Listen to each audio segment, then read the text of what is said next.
So if we start with skin correction, texturing, that sort of thing. So let's say, for example, that the customer sent this image over and they said, could you maybe take away some of the wrinkles on his forehead, and can you also, let's say, perhaps could you also remove that white flash just above his left eyebrow, for example. So and we're also going to look at the lighting as well, because they said, the client said, well, we feel like some of the lighting's a little bit off, can you lighten it up in certain areas?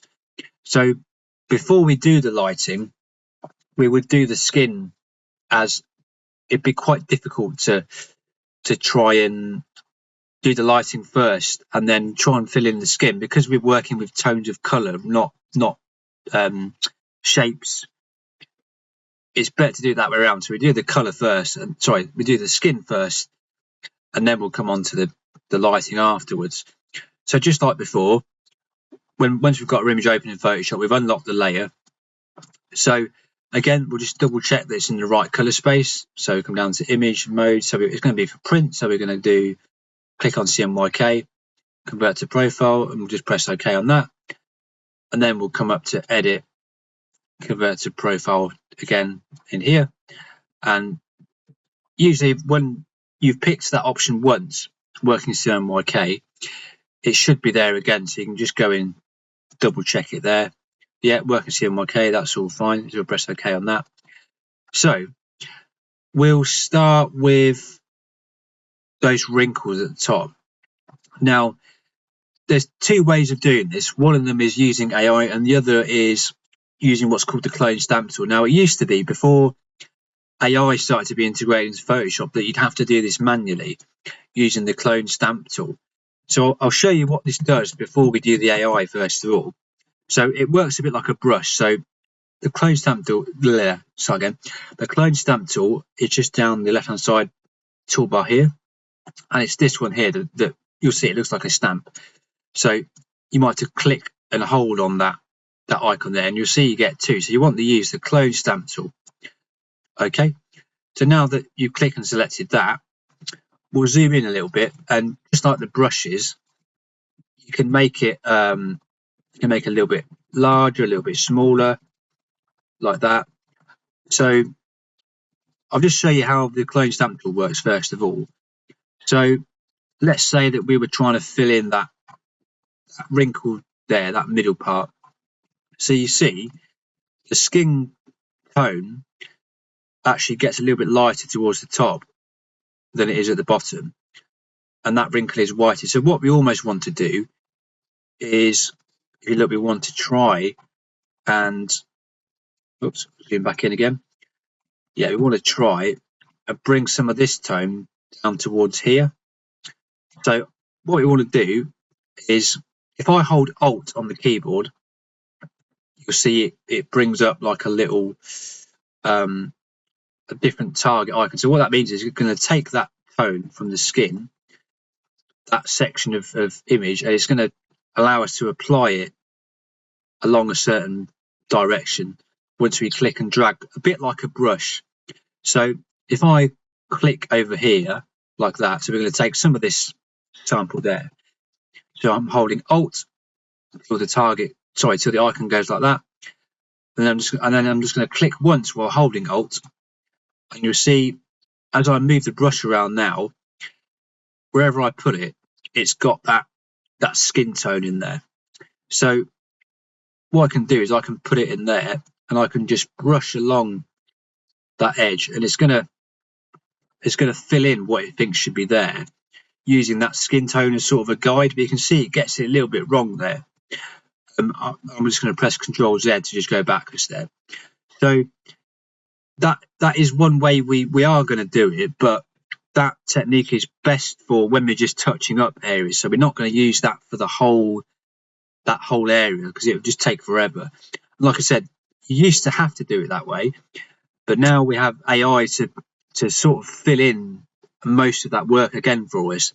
A bit like when we were cutting out the image before, AI is going to be really helpful here in filling in most of it, and we'll just touch it up using the close stamp tool. So what we'll do, we've got the image selected. So just like before, we'll come up to the toolbar and we'll click on the polygon lasso tool. And we're just going to click, again, I'm clicking once, it's drawing a little line for us. And we want to end the point at somewhere where we want to continue on. So let's say we're going to do all these wrinkles around here. So if we start here, we're going to put a point roughly about there, and we'll come along his head there. So I'm just moving the mouse to where I want it, and we'll just click once to release it, and we'll do the same again. So we'll come down this way, and we'll come down to here, we'll click the mouse to release it, and then come down this way. So we're just going around those wrinkles.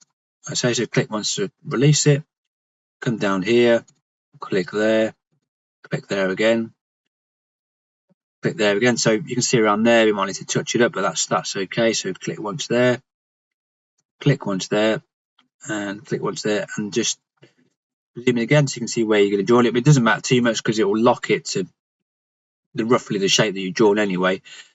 So we're just going to double click to complete that selection. So now that we've got our selection there, what we're going to do again is we should have this little toolbar here at the bottom. So if you don't see that, you can come up to here and there's a contextual text bar, taskbar at the bottom. So if that's not there, just come up to window and click contextual text bar there, and you'll get this little window. So with our layer selected, we've got this generative fill button again. So what we can do is just click that once, and we don't want to worry too much about saying anything too specific. We just want to get Photoshop to fill in that skin to what it thinks should be there. So we're just going to click generate, and again we'll just give it a minute.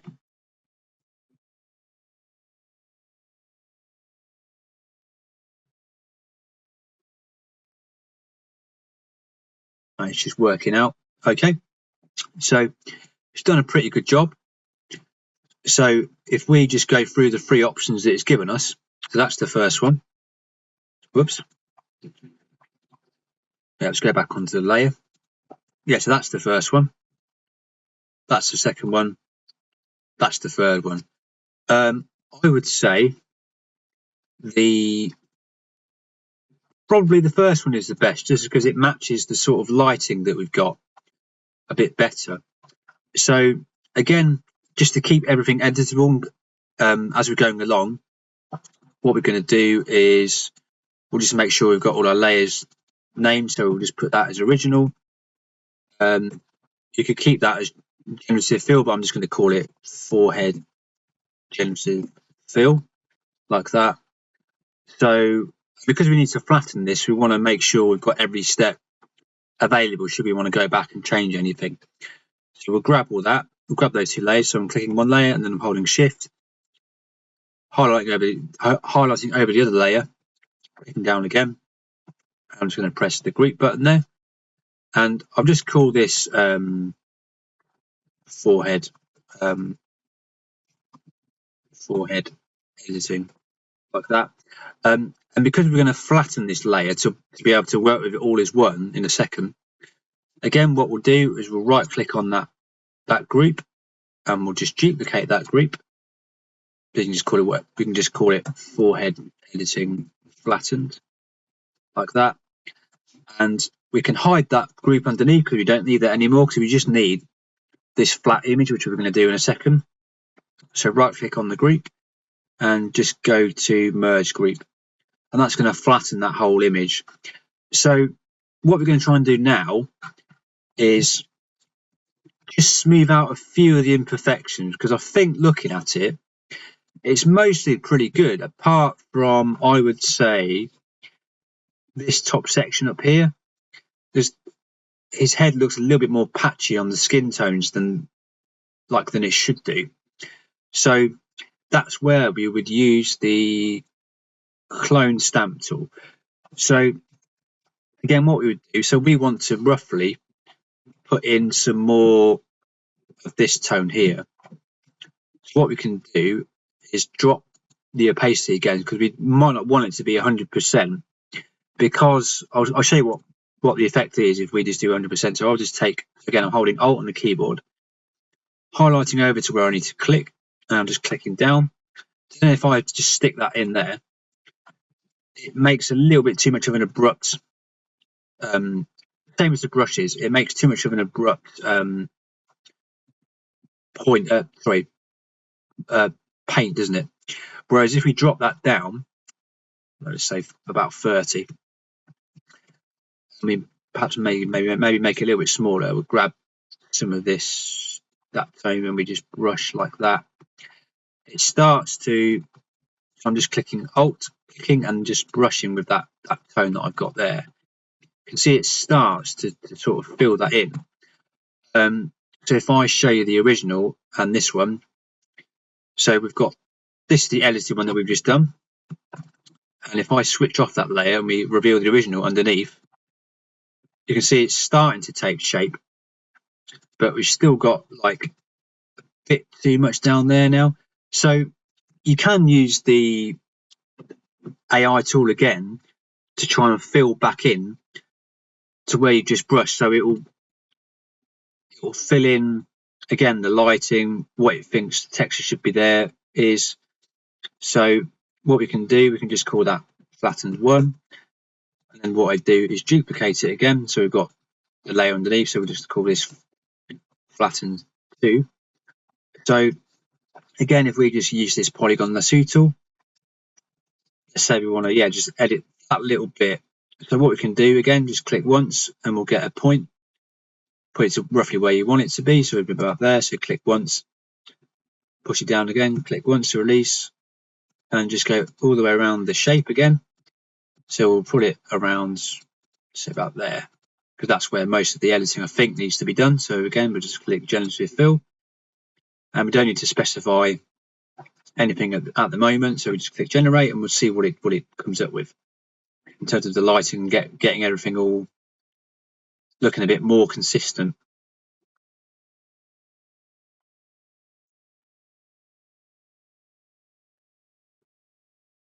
It's not done a bad job, but again, it's maybe put in one too many blemishes in his skin, I would say.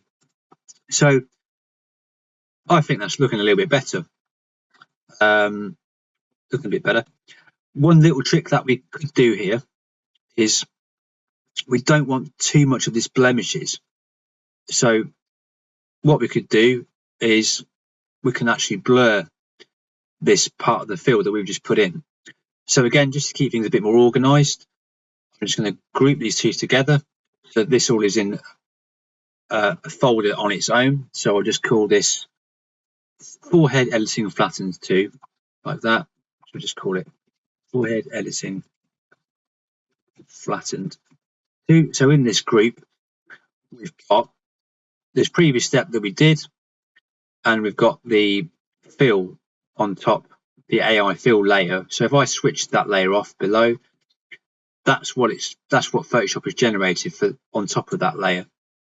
And because we want to just edit that layer, we can just blur it. So if we want to try and blend it all together, what we can do is, again, we want to keep that layer that group editable, but also take the group a step further and flatten it so that it's all one layer. So again, what we're going to do is we're going to right click on the group, and we're going to go duplicate group, and we'll call this flattened 3, let's say. Okay, and we'll hide the group underneath, and we'll just go to merge group again. So we've merged that group. In fact, you could probably put blurring in there or something so that you know what layer is what. So we're going to use the blur tool now. So one way you could do it is duplicate the layer, blur the layer underneath, and create a mask. But I think just because it's a small area, we can get away with just coming to the toolbar down here, and you see that little drop icon there. So there's a blur tool in there. So we click that now, and you'll see what happens. If again, this works like a brush, so you have to click and just drag and brush on wherever you want the effects to be applied. So what we're going to do is want to make it around that big, because we want to be able to go around the skin tones. So we don't want to be too big that it starts to go into the eyebrows and the hair. So probably keep on 50%, that's fine.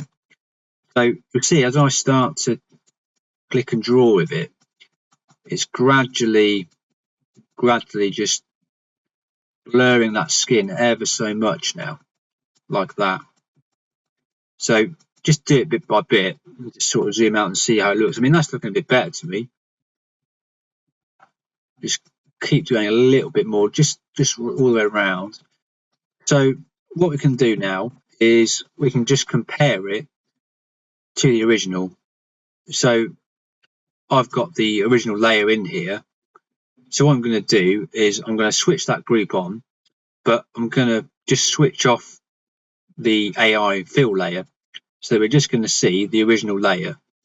So you can see that because we're in our forehead editing group, which was the first edit that we did. So in that layer, we've got, I'll just switch it off so you can see. So that's the original layer here.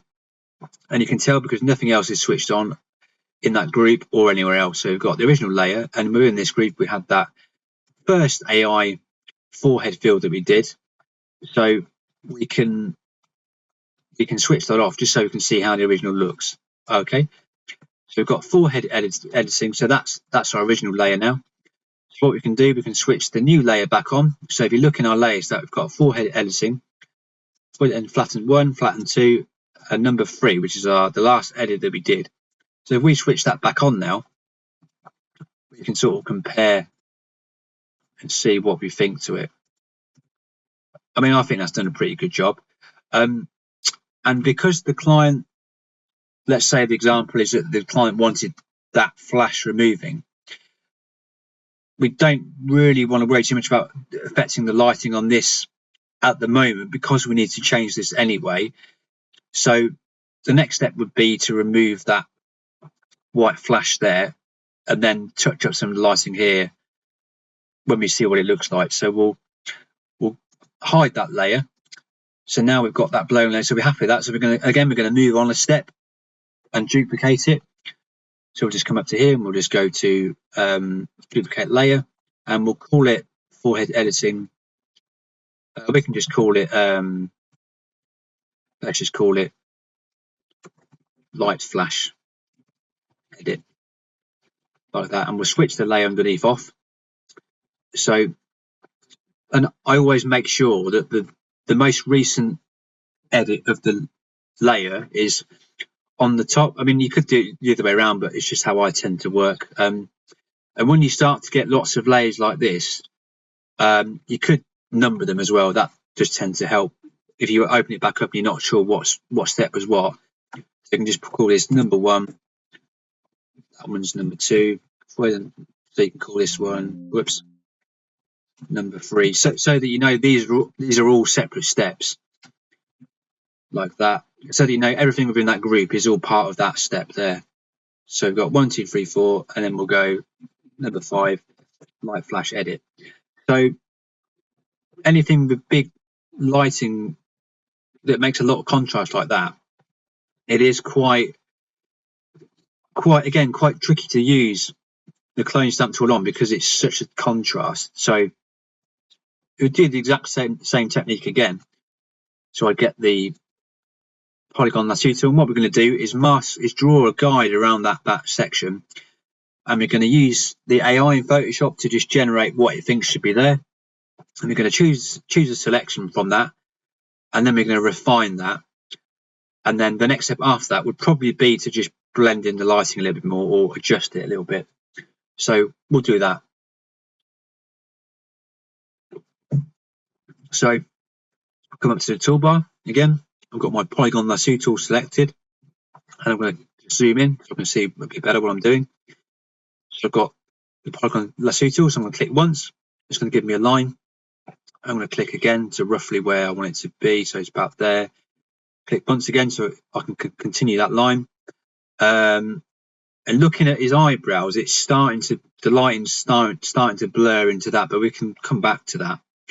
So we're just going to cut across there, click once to cut across there, and you can see I can, wherever I move my mouse, it's going to allow me to draw another spot in. So let's say we're going to do it around here, there, up there. We can come across that hair, that's not a problem. Again, when you get to the end of it, just double click and it will finish off the selection for you. Okay, so we've got that same taskbar up again, the contextual taskbar. So we just click generative fill. It's going to ask us what would you like to generate. So we just want it to generate what it thinks should be there. So we're just going to click generate. It's going to do its thing.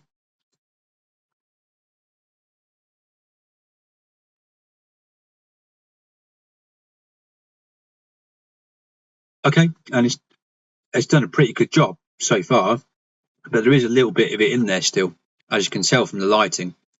So that's the first option. We go to the second. Yeah, it's got a little bit better. Number 3. It's always tricky. Lighting is always tricky. I mean, that one's the most obvious where it's got it a little bit wrong. Number 2. I mean, that's a little bit better. I would say probably that one's a little bit better. So we'll leave it on number 2 and we'll just call this one lighting edit, like that. So we know that layer, so if I switch that off, so that layer is just the lighting edit that we've just put in. So if we look at the original, it's taken most of it out.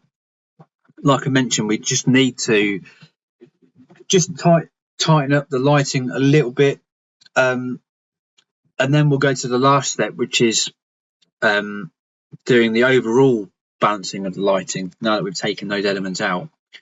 So what we'll do is, because we've got a couple of layers in here, we're just going to click once on the top layer there, lighting edit, and we'll click below it on the light flash edit.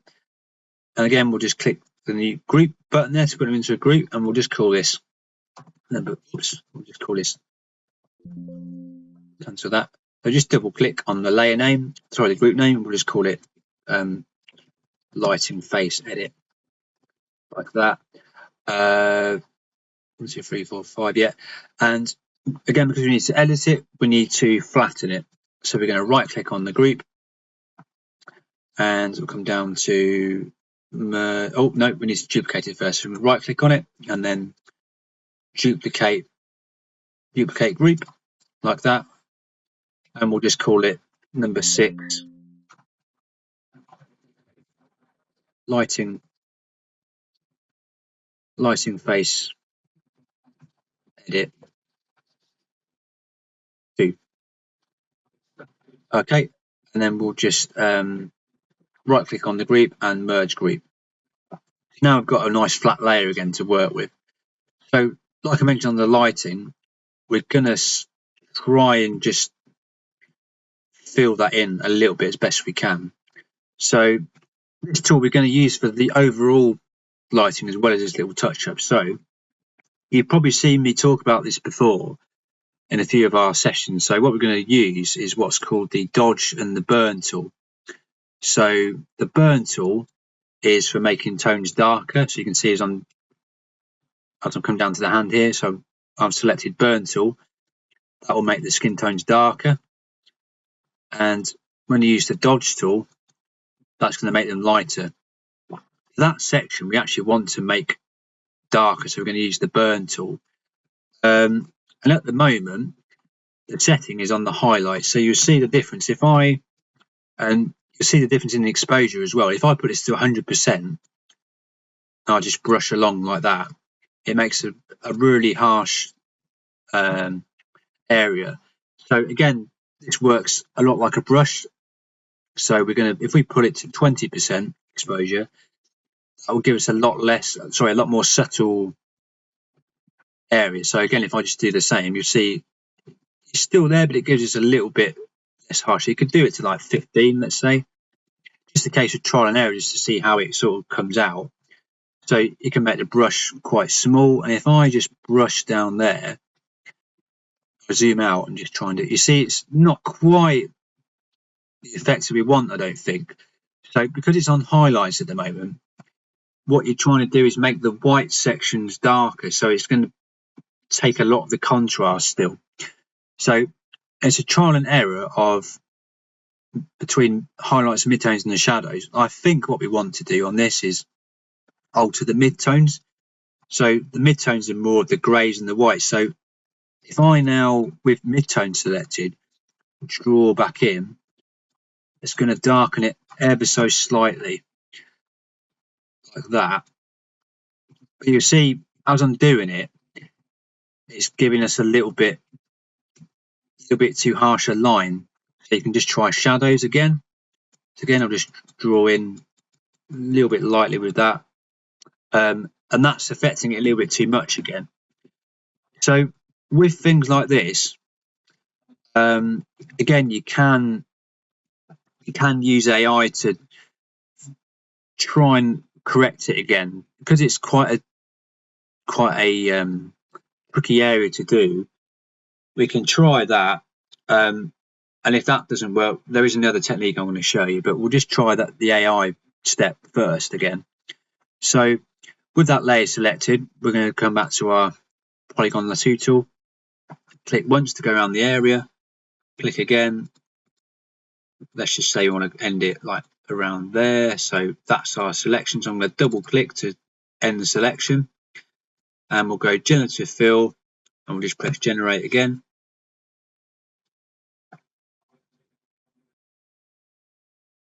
We'll just see what that comes out like. I mean, that's got it pretty well, but you can see it's starting to merge some of the hairs in with the skin, which is not what we want. So we go to the second one. Yeah, it's okay, but it's still got some of the lighting. I mean, I think personally the first one was probably the best one. Again, we can compare it by switching that layer on and off. I mean, that looks quite a bit better. So again, because we're going to edit this further now, we'll just put this into another group. So I'm just going to copy, you can right click on the layer, highlight the text, copy it, and I'm going to put this into a new group. So just copy that in there. So we've got lighting base edit 2, and then because we're going to edit on top of this, can't get my words out, not a coffee. Because we're going to edit on top of this, again, right click, duplicate layer, try duplicate group. We just call it 7 lighten face edit 3, let's say. And we'll hide the layer underneath, and we'll just come up to here and merge the group. So again, that's all flat. And then every now and again, I like to just switch on the original just to see how the edits are going, because sometimes it might be that it's just too far one way and you might need to go back a step. So we can just see how it is in comparison to the original before we edit this again. So we'll just switch on the original. That's the original there, and this is the edit that we got to. I mean, yeah, it's getting there. It's just that little bit, isn't it? Before we do the overall lighting. So it's not far off, because that skin tone is closer to that, which is sort of how it should be. So we're just going to try and bring some of these tones in over here, where you can see we've got the hair that comes across. So again, because we're doing little edits rather than a big section, I'm going to come down to here, and I've got the clone stamp tool. So I've got the clone stamp tool selected, and I'm going to come across to here, and you can make the brush larger or smaller depending on what size you want to do it. So I'd say probably around there would be okay, so we can just lightly brush that in. Again, just make sure we haven't got 100% on the opacity, as it'd be too harsh a selection. So we'll just hold Alt and just put the brush roughly where you think we want to get some of the tones in. So we want to say around there to get some of those yellowy oranges. So we'll do that. And you see it's going to give us a nice selection. So if I start to brush in there now, it's just starting to bring some of those in. You can see it's not quite seamless as the AI, but it's getting there. One extra step we can do to just neaten this up is we could put a layer of colour with a brush just on the top, just to fade it in a little bit more. So what I do again is, because we're going to have another layer on top of this step, we're going to put it inside of a group. So we just press that new group button there with that layer selected. We'll just call it the same. Just copy that text there, or you can just type it in. It's free. So we've got, so in this layer group, you want to make sure that that layer, so just click on the layer and drag it into the group, and you'll see it does that. It slightly indents it from the menu there, and you can tell if something's in the group by oh, I'll just do that again. Just go back a step so you can see. Just bring that outside of the group. Yes, you can tell if something's in a group, because if you look at the arrow on the left side of the folder icon, if I collapse that, there should be something in it, because if you do the rest of these groups here, you can see inside of number 6, lighting face edit 2, we've got the edit, and then we've got the fill on top of it. So because that isn't inside of this group, what we need to do, just click once, and you see how it turns blue again. We'll just hold it over the group that we want, which is that one, and release it. And now that's gone inside of that group. So when we collapse it, you can see it's indented away from the edge there. Excuse me. So now it's in that group, we're going to make a new layer that we're going to use a brush to just put some more colour back in. So what we're going to do there is just press the new layer button there, and it's going to automatically put it inside that group. So as long as we've got that selected and we press that new layer button, it's going to generate a new layer there. So we'll just delete that layer. So we're just going to call this skin tone touch up, like that. And we're going to use the color dropper here to match the same color as what his skin tone is. So come down to here, make sure this tool here is selected, which is the eyedropper. So if you click and hold down, you'll see you get a few different tools here, but you just need to click the eyedropper tool there. So I would say if we did like a mid, I mean, you could pick anything, we could do that brown there. So as soon as I click, did you see that change in the color down the bottom there? So if I click on his eye, that brown there, where my cursor is in the bottom corner, is going to turn black. So if I click that now, that's gone black because it selected that black that's in the middle of his eye. So again, we'll just click in there and we'll go to the brush tool. We'll just, put that to like 15% because we want it to be not very see-through. And we need to make it a solid brush, a solid shape, sorry. So we'll just select the general round brush and we can make it a little bit bigger. So what we're going to do here is, again, just lightly brush in like that, and let's make sure that that layer is selected. So all we're doing is we're just coming in with that brush, just trying to smooth over some of that skin. Now you can see that's a little bit too harsh. So what we can do is we can just either dip that down a bit and delete some, or we could just start over again, which is what I'm going to do. So I'll just delete that layer and just start again. We'll just call it skin touch up. Sometimes it is easier with this to start again and just slowly do it. So put a little bit in there, a little bit there, like that, just down the edge. So yeah, that's sort of getting there, isn't it? Because it's looking a little bit too bright over there, we can change the blending mode as well. So what a blending mode is, that's where it takes the color of your touch-up layer, so your skin layer. I've just switched these other layers off so you can see. So that's the layer there with our skin touch-up that we've just brushed in. So if we change what's called the blending mode, that's going to make it basically blends the color in a certain way against the image underneath, which is our image here. So you'll see the difference of what it makes. If I change this to dissolve, you can see it gives a bit more of a grain. If I go darken, it darkens the color much more. Multiply, color burn, they all do slightly different effects. So probably what we want is a lighten or a screen. I think a screen is probably one of the most effective ones for this. And as soon as you hover over it, you're going to get a preview of what it's going to look like. So if we did screen, for example, we can just compare it to normal. Just zoom out. It may look a bit too much, but I mean that's pretty much what we want to get the lighting roughly where we want it. So because we don't need so much of that bit up there, what we can do is just make a mask again on that skin touch-up layer that we've got and just erase parts of that layer. So we're going to select that layer. So skin touch-up, that's selected. I'm going to come down to add layer mask. So again, it's going to add, you can tell it's got layer mask, it's got a little window to the side of it. So you need to make sure that that one is selected, not the image, because otherwise you're going to be drawing on top of the image. So with that layer mask selected on the right, we're going to hold that down, and we need to make sure that the black is selected because we're going to be removing parts of that layer that we've just drawn in.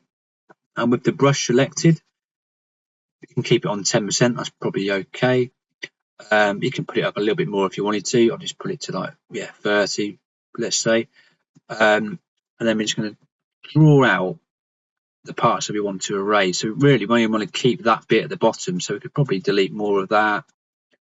It's just that bit that we wanted to get rid of, really, to level up that lighting a little bit. So that's a little bit better, like that. Yeah, I mean, that's looking pretty good to me. So you can drop the fade of it, the amount of it that it's showing through. So if I put it on 0, I'm doing the whole layer now, by the way. I'm taking the whole layer of that lighting that we added on top, and I'm just changing the amount you can see through, just because that does also make a difference on how much you can see through it. So that looks pretty good. So again, I'm just going to save that again. So I'm just going to call this whatever. Just call it like skin tone edit, whatever. Skin tone edit. So we've got a Photoshop file with all our layers in that we want. So if we ever need to come back to it, we've got it all editable here. So again, I just compare it against the original. So we'll just double check we've got our, so if I switch on the original now, so in our first group that we made, we've got just our original layer switched on and nothing else. So now if I hide this top layer, we can see what edits we've made. So I think that's looking pretty good now. So I think that's at the last step now that we would take it to just try and change some of the lighting overall. So at this point, again, because we want to keep that last step that we've got, but because we're editing on top of it, we're going to duplicate that group and just flatten it. So we'll right click again and we'll go duplicate group, which I think is right at the bottom. No, it's not. Somewhere toward, duplicate group. And we'll just call this one number 8. We'll call it general lighting touch up or whatever. Just something logical so that you know what edits you're making on that layer. So we'll hide the layer underneath. And what we'll do is within that group, we'll just go to those 2 layers and we'll merge them together.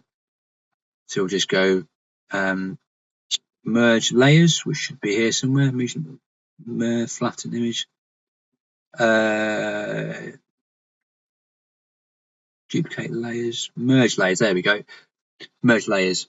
Okay, so now we've got a flat image that we can do the lighting on top of. So again, what we're going to do is come back to our dodge and burn tool. So again, these are going to be trial and error. So we'll come back over to here. So again, our dodge tool is where you've got areas that you want to lighten, darken. So if I come back to highlights, so you can see the effect that makes. That's the highlights. So that's the dodge tool, and the burn tool is making it darker. So I think I mentioned this before, but it's easier to darken lighter areas than it is to lighten darker areas. So we want to look for areas that are more lighter. So it does depend, because this is fairly well lit apart from a few places. If we were looking at this overall, I would say we could do more lightening to some of these areas because they aren't that dark. So if we were to start with this section down here, that's the most dark. So I hope that makes sense. I'll just take a step back and just try and explain that again. So it's easier to lighten darker areas. Sorry, it's easier to darken lighter areas than it is to lighten darker areas. Because if you imagine his eyes here, trying to make these brighter, it's a lot more difficult than when you have a light area here that you can just darken. So I'll show you what I mean. So let's say we wanted to get his eyes like white, for example. So we want to use the dodge tool. I'll just come in. So you can see overall that's way too much. If I drop the exposure down and I try and I'll just try a couple of the settings just to try and get them to be white. That doesn't work, so I'm going to try the shadows. It's very hard to get it to look natural. So if I just go back a couple of steps, again, so just pressing Control Z. So that's what I mean, is it's quite difficult to, you'd have to do a lot more steps on top of that to get it to look natural. Whereas the lighter section, so that section down there, that's pretty well lit. So if I was to try and make that darker, so I'll just do that. So the burn tool, and we've got shadows. So I'm just going to see what that does. Yeah, you can see it starts to darken it down a little bit. So if I put it on mid-tones, you can see it's starting to have a bit of an effect. So it is easier to make lighter tones darker than it is the other way around, but it does depend on the image. So this one, because it's fairly well lit, it will be easier to make some of these darker sections lighter. Because it's lighter overall, it would take too long to lighten the whole image to make some of it darker again, if that makes sense. Whereas if I show you a different example, so if we were to go like the Asian woman, I mean, she's pretty well lit anyway, so let's find a different one. So yeah, I'll just go to one of these. Where did we see the old man with glasses? I think he was one that was maybe not that one. I think it was this one, wasn't it? Yeah. So on this one, there is a lot more dark sections. So on this one, it is a better strategy to, because half of his face is darker than light, it is a better strategy to lighten this. And because it isn't too dark, it's not going to be it wasn't all that difficult to do. So hopefully that makes sense, and you'll see what I mean in a second. So we just go back to our document that we've got. So I'll just close that one down. Right, so we'll look at lightening some of these areas. So like I said, I tend to look for the most, so if you're going dark, so you're going to lighten some areas, look for the most darker to start with, because that's where your baseline is going to be. So like I said, everything else is fairly well lit apart from this bit down here. So we start with down here. So we want to make these lighter. So again, I'm just going to try mid-tones to see how that brings out. So that doesn't really do much. So I'm just going to check I'm on the right tool. So I think I want the dodge tool. I'll just scroll back over that. Mid-tones. Yeah, so you can see as I'm doing it, it's just making it a little bit lighter. So I'm just slightly brushing over it like that, gently brushing over it. It's important to try and not over edit it too much. So if I go back a few steps, you see it's just over editing it a little bit too much. So if I put it to highlights and just try that again, that's a bit too much as well. So again, there is like a balance of trying to get it not so edited that you can really see the edits. So that's a section where it's quite tricky to do it with just that tool on its own. So that section will come back to that one because that's a little bit more tricky. But because the rest of it is quite well lit, let's say we look at section up there, some of that shadow in that section there. So if we target that little wrinkle there, and we just come down with that, you see again that's a bit too much. So we'll change the range to the highlights and just see again that's a bit too much. What about shadows? So that starts to just dampen it down. You can see again we don't want to do it too much, but that's sort of what we want. So again we'll just do it down that bit there, get that dark bit down the bottom, perhaps that bit round his nose, just doing it a little bit at a time and just see how it affects it. So again, what you mentioned about the half and half bit, this is where the technique comes into play that I'm going to show you next. Because that bit there is so tricky, trying to do it manually with the brush tool, it creates too much contrast. So what we want to do is we want to have one part of the image like this, and we want to duplicate that image and change the lighting overall for that image. And then we want to erase parts of our original image here so that we show through the parts of the brighter image that we've got in a separate edit. So I know that's quite a lot to take in. So I'm just going to go back to this layer. I'm just going to call it Skin Touch Up Normal Lighting. Okay, so that's our normal layer. So what we're going to do then is just going to duplicate this. So right click and duplicate layer, which is just there. And we'll just call this one Skin Touch Up Brightened Lighting, like that. And what we'll do is we'll hide our original layer, and we're going to we're just going to do what's called an adjustment layer again. So we'll go new adjustment layer, and we'll go levels again, like that. And what we're going to do here is we're going to put our skin layer, our new skin touch-up layer, and our effects, because that's our effect layer we've got. We're going to put those into a sub layer. So those two selected, click on the group, and we'll just call this, what's that called?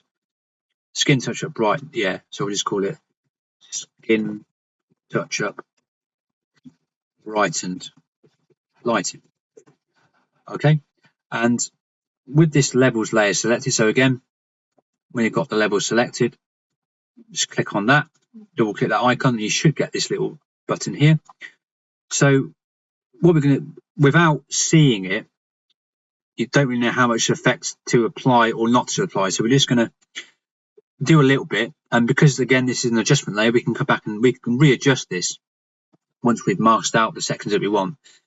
So we'll just put a little bit of, let's say we just take some of the mid-tones out and just push the brightness up a little bit. As you can see, it's just starting to change those darker sections there. So let's say we're happy with that for now. So you can close that. So we've got a skin touch-up layer. Sorry, our skin touch-up brighten lighting above our normal one. So we're going to drag our normal one above it and switch that on. And now what we're going to do, again, is we're going to make what's called a layer mask. So we're going to brush away parts of the image that we don't want to reveal our brighten layer underneath. So with this top layer selected, again, we're going to click down on the layer mask button there, and you can see it's put a layer mask on because it's given us a second icon there. And again, we want to make sure the brush is selected and we've got black because we want to erase part of that layer. So you can make it a little bit smaller, and we're just going to slowly start to brush in parts of that image that we don't want. So that's the mid-tones there. So you can see as I'm doing it, we're getting parts of our image underneath it like that. So you can see as I zoom out, we're starting to get, again, parts of that image underneath. So if I switch the top layer off, that's what I've got underneath. So that's just a bit of trial and error, but that's how you would start to just change the lighting and change the skin tones and even up the lighting. So if I wasn't quite happy with how the tones were coming through, if I just turn off the visibility of that edited lighting layer underneath, you can see I've just brushed out parts of the image. So if we wanted to change the lighting of the layer underneath, we go into that group, skin, touch up, brighten, lighting. We can double click on the layer, and you'll see as I start to edit it, that will start to affect the lighting of it like that. And you can really fine tune it, get to what brightness you want. So I'll just do that. So we could take that one step further. So let's say we were happy roughly with that lighting, we wanted to adjust it a little bit more. Again, you can always take your whole group of layers and flatten them and work on them again. So let's say, for example, we wanted to just make some tiny little adjustments. What we could do is duplicate this whole group just by going to duplicate group, and we'll just call it 9 lighting touch up flatten. We'll just call it dodge and burn tool. I always like to just put what tool I've used on it. So we've got that extra group now with exactly the same layers in, and all we want to do is just flatten that again. So right click, merge group, and if you wanted to, we could just come in here with our, again, just trial and error, just see what the brushes do. So we wanted to lighten that, we can just start to come in like that. That didn't make much of a difference, so that's a bit too much. So you might want to do shadows instead. That didn't make much of effect, so we want to come down to the burn tool again. Not much effect on there. Shadows, that's going to darken it a little bit more with the highlights. That's darkening it. So we want to maybe brighten that again, so we'll just have a few steps back so we can see. If you want to select the dodge tool, and again, one way you can tell what the effect is doing is you put it up to 100% and just try brushing it over and just see what that does. So that's brightening it a little bit there, you can see. So again, that's just taking out the color. So again, you can over edit it, and you can, depending on what the lighting is like, you can't get it perfect, but you can apply lighting, change the lighting on one of the layers, rub out parts of the image to reveal lighter parts that you can change. So there are ways to manipulate it. Sometimes it is tricky. That bit at the bottom of his chin, if I just show you the original, that is pretty tricky to get right. And you can use AI to draw around it, check how it looks, edit that selection, duplicate the group again, change the lighting again. So it's just doing it step by step and just comparing it how it looks to the original. So I hope that makes sense. I'll do a separate one on the crystals as well and the flowers, because the lighting on that is quite different. A little bit more of a different process to this. So I hope this all makes sense. And I'll catch you in the next tutorial.